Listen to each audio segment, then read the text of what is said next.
আপনারা যারা ইউএস এর ফ্যামিলি ইমিগ্রেশনের বিভিন্ন ক্যাটাগরিতে বিভিন্ন স্টেজে বিভিন্ন জায়গায় ওয়েট করছেন, দীর্ঘদিন ধরে অপেক্ষা করছেন ইন্টারভিউ ডেট পাওয়ার জন্য, বা ইন্টারভিউ ডেট পেয়ে আপনারা কিভাবে ভিসা নেবেন তারা অপেক্ষা করছেন, তাদের জন্য স্পেশালি F4 ক্যাটাগরির সকলের জন্য একটা এক্সাইটিং সাকসেস স্টোরি শেয়ার করব আজকে, যে খুব দ্রুততম সময়ে বা কিভাবে আপনার F4 ক্যাটাগরির ভিসার ইন্টারভিউটাকে আপনারা এক্সপার্টাইট করতে পারেন, কোন টেকনিক অবলম্বন করতে পারেন, কিভাবে আমরা খুব সহজে মাত্র 10 দিনে ইন্টারভিউ ডেট পেয়েছি F4 ক্যাটাগরির। এটা আসলে বিরল একটা সাকসেস।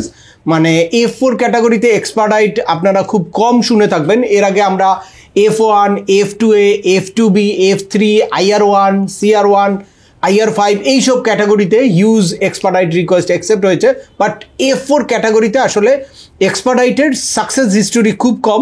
তো আপনাদের কাছে আজকে শেয়ার করব যে কিভাবে F4 ক্যাটাগরির ভিসাটাকে আপনারা এক্সপার্টাইট করতে পারবেন। তার আগে বলে নিচ্ছি, যারা আমাদের চ্যানেলে নতুন বা আমাদের চ্যানেলটি এখনো সাবস্ক্রাইব করেনি, please hit the subscribe button. আর যারা অলরেডি সাবস্ক্রাইব করেছেন তাদেরকে অসংখ্য ধন্যবাদ।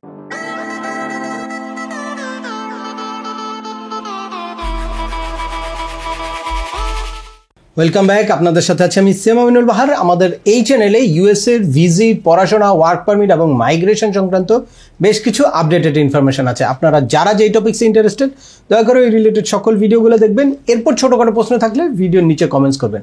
আর তারপরেও একান্ত কোনো ব্যক্তিগত পরামর্শ বা আমাদের কোনো সার্ভিস নিতে চাইলে ডিসক্রিপশনে থাকা হোয়াটসঅ্যাপ নম্বরে অ্যাপয়েন্টমেন্ট বুক করে সরাসরি যোগাযোগ করতে পারেন। অ্যাট দ্য সেম টাইম আমাদের ইমেইল করতে পারেন এবং আমাদের ফেসবুক পেজটি ফলো করে সবসময় আমাদের সাথে যুক্ত থাকতে পারেন। আপনারা যারা রেগুলার ফলো করেন বা আমার এই ইউএসএর ইমিগ্রেশন রিলেটেড ইনফরমেটিভ ভিডিওগুলো দেখেন, তারা নিশ্চয়ই এতক্ষণে জেনে গেছেন যে এক্সপার্টাইট করে তারপর আপনাদের ইন্টারভিউ ডেটটাকে আগায় আনা যায়।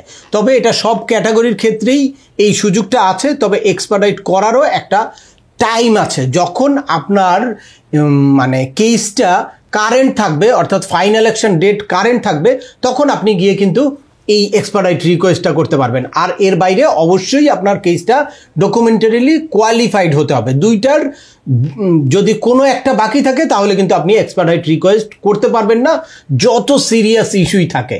আজকে প্রথমেই সরাসরি আমাদের যেই সাকসেস স্টোরি বা যার কেসটা সাকসেস হয়েছে তার মুখ থেকে শুনবো। উনি রেগুলার আমাদের ইউটিউব বা ফেসবুকের ভিডিওগুলো ফলো করে এবং তারপর আমার কাছে একটা অ্যাপয়েন্টমেন্ট নিয়ে এসে তাদের কেসটা এক্সপার্টাইট করতে চেয়েছিল। তো তারপরে তারা কি সাকসেস পেয়েছে তাদের মুখ থেকে একটু শুনবো। একটু প্রথমে বলেন যে আপনাদের প্রায়োরিটি ডেটটা কবে ছিল? 23শে জুলাই 2007 আপনাদের প্রায়োরিটি ডেটটা ছিল। এরপর এই ডকুমেন্ট কোয়ালিফাইটা কবে হয়েছিল? 7ই মার্চ 2023। আপনারা জানেন যে এখন কিন্তু মানে 2021-এর ফেব্রুয়ারিতে যারা ডকুমেন্ট কোয়ালিফাই হয়েছে তারা কিন্তু এখন ইন্টারভিউ ডেট পাচ্ছে, বাট ওনাদের ডকুমেন্ট কোয়ালিফাইটা হয়েছিল 7ই মার্চ 2023।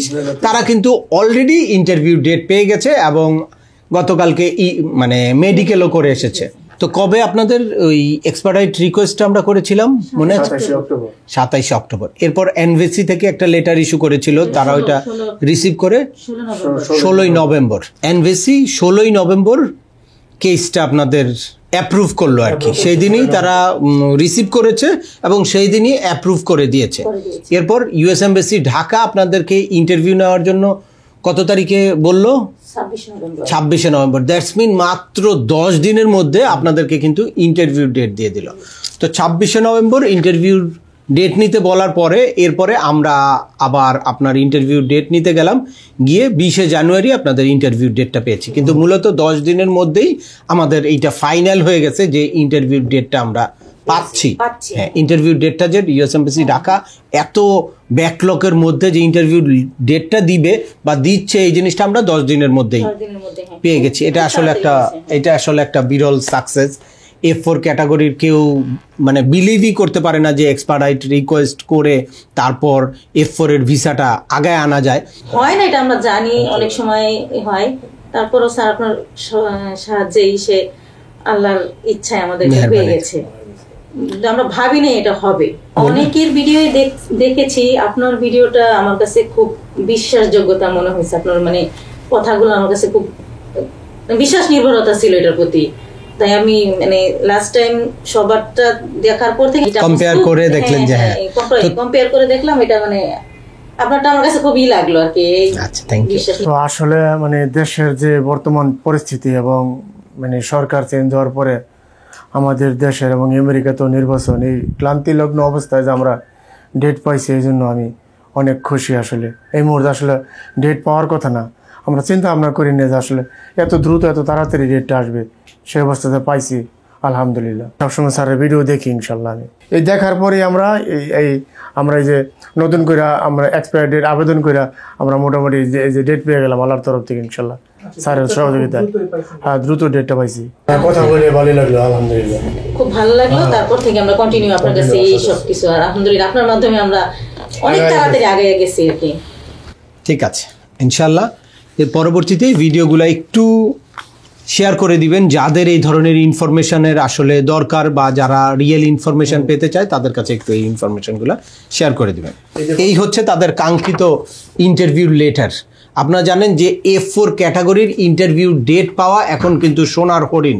ভিসার থেকেও বেশি খুশি হয় মানুষ ইন্টারভিউ ডেট পেলে। তো ওনারা অলরেডি ইন্টারভিউ ডেটটা পেয়ে গেছে। তো এখন অনেকেরই আপনাদের মনে প্রশ্ন আসছে যে কি ইস্যু ছিল বা কি কারণে এই কেসটা এত দ্রুত ইন্টারভিউ ডেট পেলো বা কি কারণে এই কেসটা এক্সপার্ডাইট হলো।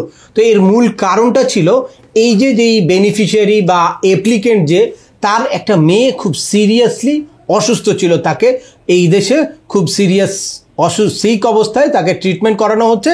যদি আমরা কেসটা এইভাবে এক্সপায়ার করতে চেয়েছি, যদি সে ইউএসএতে যেতে পারে তাহলে একটা বেটার ট্রিটমেন্ট পাবে। এখানে যে কোনো সময় তার লাইফ থ্রেটিং একটা সিচুয়েশন চলছে, দ্যাটস ওয়াই তাকে আমরা এই কেসটাকে এক্সপার্ডাইট করতে চেয়েছি। এই মেডিকেল গ্রাউন্ডে এক্সপার্ডাইটের মধ্যে সবচেয়ে গুরুত্বপূর্ণ গ্রাউন্ড হচ্ছে মেডিকেল গ্রাউন্ড। এই মেডিকেল গ্রাউন্ডসটা হতে পারে পিটিশনার অসুস্থ থাকলে তাকে দেখতে যেতে পারে, বা যদি অ্যাপ্লিকেন্ট বা বেনিফিশিয়ারি কেউ অসুস্থ থাকে তাহলে সে বেটার ট্রিটমেন্টের জন্য ইউএসএতে যেতে পারে, বা তার ডিপেন্ডেন্ট কোনো চাইল্ড যদি অসুস্থ থাকে তাহলেও আপনারা কিন্তু মেডিকেল গ্রাউন্ডসে এক্সপার্ডাইট রিকোয়েস্ট দিতে পারেন। যাদের ডকুমেন্ট কোয়ালিফাই হয়েছিল 7ই মার্চ 2023 তারা কিন্তু অলরেডি ইন্টারভিউ ডেট পেয়ে গেছে। আপনারা যারা এখন এই কিউতে আছেন তারা কিন্তু যদি আপনাদের ভ্যালিড গ্রাউন্ডস থাকে তাহলে আপনারা আপনাদের কেসটাকে এক্সপার্ডাইট করতে পারেন। আর এক্সপার্ডাইট করার জন্য 6টা গ্রাউন্ডস ম্যাচ করতে হবে। তো এই রিলেটেড আমার একটা পূর্ণাঙ্গ ভিডিও আছে, যারা ওই ভিডিওটা দেখেন নাই আই বাটনে ক্লিক করে অবশ্যই ওই ভিডিওটা দেখে নেবেন। তো আজকের ভিডিওটি আর দীর্ঘায়িত করছি না, আশা করি এই ভিডিও থেকে আপনারা কারা আপনাদের F4 ক্যাটাগরি বা অন্যান্য সকল ক্যাটাগরিতে কেসটা কোন স্টেজে আপনারা এক্সপার্ডাইট রিকোয়েস্ট দিতে পারেন, বা এক্সপার্ডাইট করলে কতদিনের মধ্যে আপনাদের কেসটা এক্সপার্ডাইট হয়ে আপনারা ইন্টারভিউ ডেট পেতে পারেন সে ব্যাপারে একদম ক্লিয়ার একটা ধারণা পেয়েছেন। তারপরেও আপনাদের যদি এই সংক্রান্ত কোনো রকম কোনো প্রশ্ন থাকে অবশ্যই আমাকে কমেন্টস করে জানাবেন। আর ভিডিওটি ভালো লাগলে বা তথ্যবহুল মনে হলে লাইক দিয়ে আপনার বন্ধুদের মাঝে শেয়ার করে দেবেন যাদের এই ইনফরমেশনগুলো অত্যন্ত প্রয়োজন। আবার দেখা হবে নতুন কোনো গুরুত্বপূর্ণ টপিকস নিয়ে। সে পর্যন্ত সবাই ভালো থাকবেন, সুস্থ থাকবেন এবং আমাদের চ্যানেলের সাথেই থাকবেন। আল্লাহ হাফেজ।